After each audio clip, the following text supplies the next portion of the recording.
오늘도 귀한 새벽 예배로 주님과 우리 동행하시는 우리 모든 성도님들 한 분 한 분 위에 주님의 크신 평안이 더욱더 함께 하시기를 축복을 드립니다.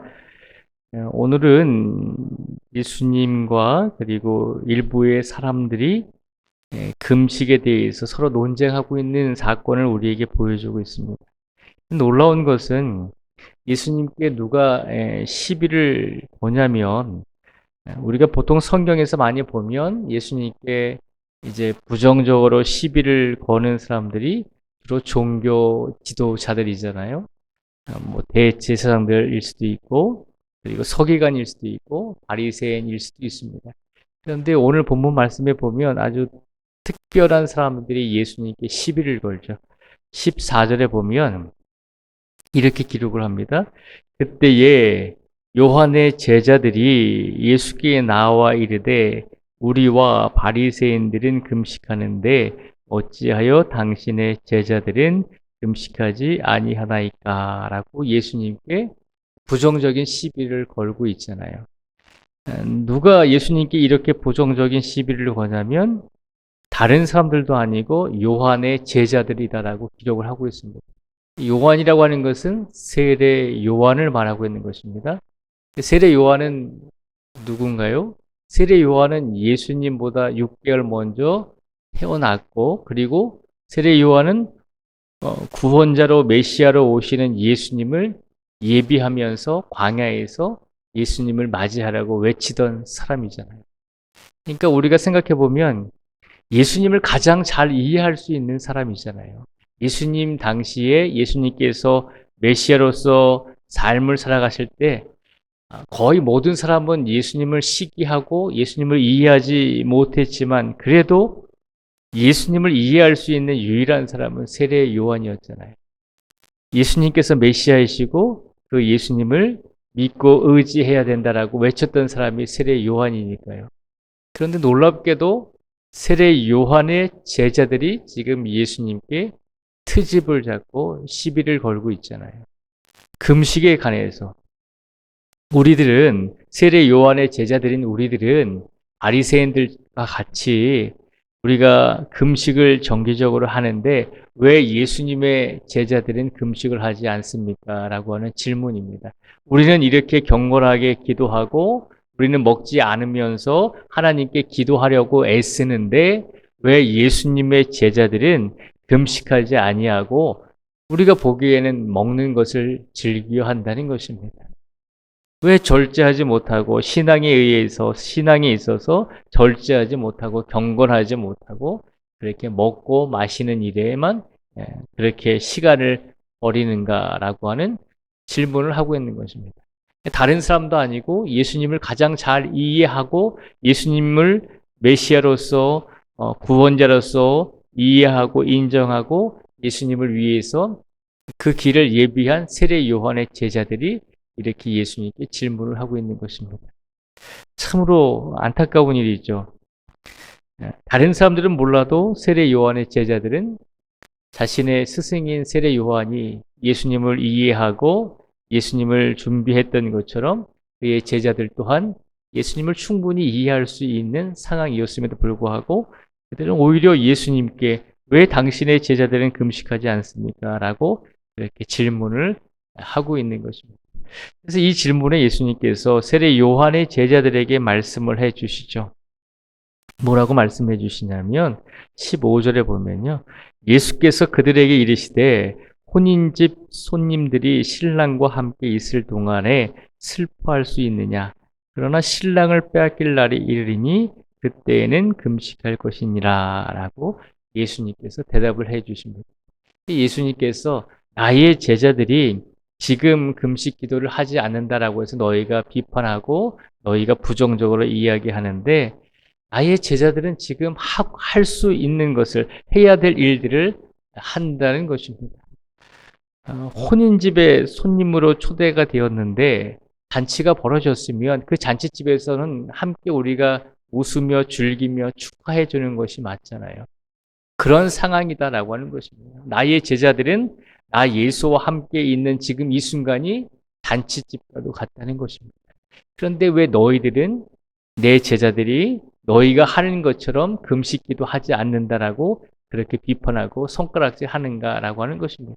나의 제자들은 때가 되면 금식할 때가 되면 금식할 것인데 왜 너희들이 금식하지 않는다라고 이렇게 손가락질 하느냐라고 하는 예수님의 대답입니다. 오늘 세례 요한의 제자들과 또 예수님의 이 대답을 저희가 가만히 들여다보면 예수님께서 오늘을 살아가는 우리들에게 주시고자 하는 예수님의 메시지가 담겨져 있습니다. 이것은 뭐냐면 가만히 보면 세례 요한의 제자들은 자신들이 가지고 있는 신앙적인 틀을 가지고 다른 사람까지 끼워 맞추려고 하는 것을 볼 수 있잖아요.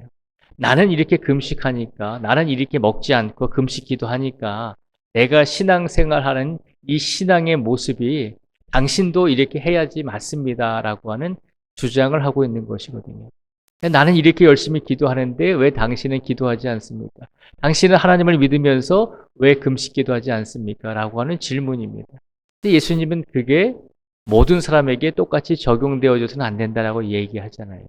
하나님을 믿는 것은, 예수님을 믿는 것은 절대 변하지 말아야 하지만 하나님을 믿고 예수님을 믿으면서 우리가 살아가는 신앙적인 경험과 신앙적인 어떤 노력과 신앙적인 생활의 틀은 모든 사람에게 똑같이 적용하지 말라는 것입니다.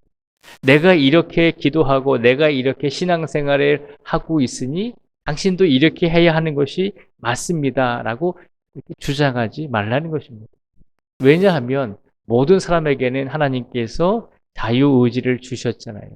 그가 하나님을 믿고 하나님을 의지하고 같이 하나님을 구세주로 믿는 사람들일지라도 모든 사람들에게는 각자가 할 수 있는 은사를 주셨고 각자에 맞게 삶을 누릴 수 있도록 하나님께서 허락하셨다는 것입니다.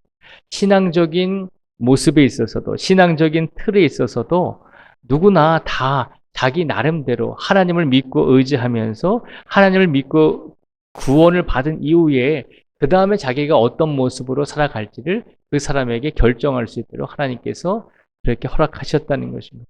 그러니까 모든 신앙의 틀을 내가 이렇게 신앙의 경건한 삶을 살고 있으니까 이런 신앙의 생활의 삶을 당신도 살아야 됩니다라고 그렇게 적용하고 강요하지 말라는 것입니다. 그리고 또 한 가지 말씀은 오늘 말씀을 통해서 하나님께서 우리에게 예수님을 통해서 우리에게 주시고자 하는 말씀은 또 한 가지가 있는데 그것은 우리가 예수님을 믿고 구원을 얻으면서 지금까지 우리가 신앙적인 모습으로 신앙적인 좋은 습관을 가지고 살아왔습니다. 그런데 과거에 했던 나의 신앙적인 생활이 절대적이라고 생각해서는 그렇게 생각하지는 말라는 것입니다. 신앙생활 하는 데 있어서 이렇게 꼭 해야 됩니다. 저렇게 해야 됩니다. 라고 하는 우리의 틀이 있잖아요. 그 틀이 절대적이라고 생각하지 말라는 것입니다. 물론 예수님을 믿고 예수님을 의지해야지만 예수님을 받아들여야지만 우리가 구원을 얻을 수 있습니다라고 하는 그 진리는 변해서는 안 됩니다. 그런데 구원을 받은 우리 성도들이 성도라면 적어도 이렇게 살아야 되지 않겠습니까? 적어도 매일같이 새벽 예배 나오고 매일같이 몇 시간씩 기도하고 매일같이 이런 삶을 살아야 되지 이런 삶을 살아야지만 진정한 그리스도인이 아닙니까? 나는 그렇게 살고 있습니다. 나처럼 살아야지만 진정한 그리스도인이 되는 것입니다. 라고 다른 사람에게 강요하지 말라는 것입니다.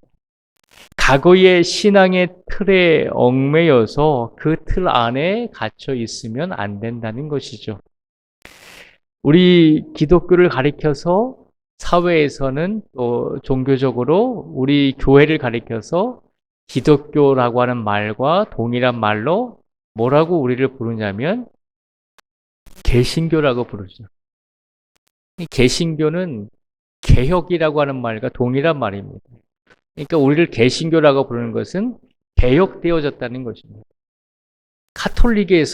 카톨릭이 부정하고 카톨릭이 부조리했을 때 카톨릭이 오랜 동안 한 신앙의 공동체 안에서 살아오면서 하나님의 뜻이 아니라 인간적인 뜻을 주장할 때 그 카톨릭 안에서 이것은 하나님의 뜻이 아닙니다라고 그렇게 정의를 외치면서 개혁 되어져 나온 교회가 우리 기독교라고 하는 것입니다.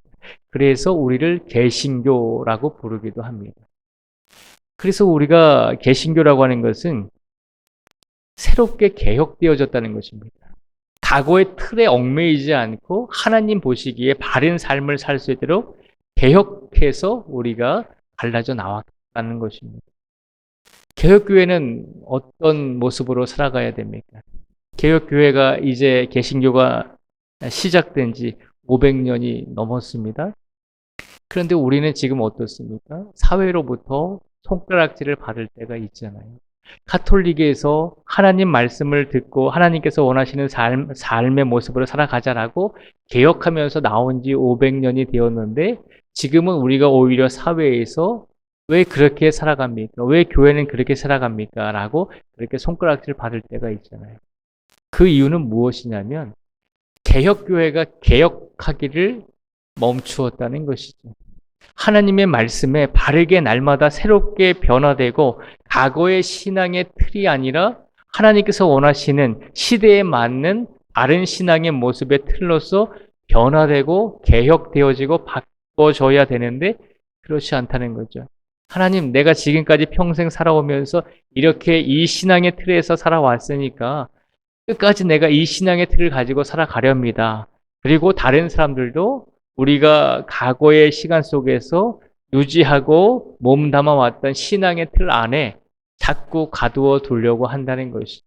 그래서 이렇게 신앙생활하지 아니하면 신앙생활을 하는 것이 아닙니다라고 그렇게 강제로 주장할 때가 있다는 것이죠.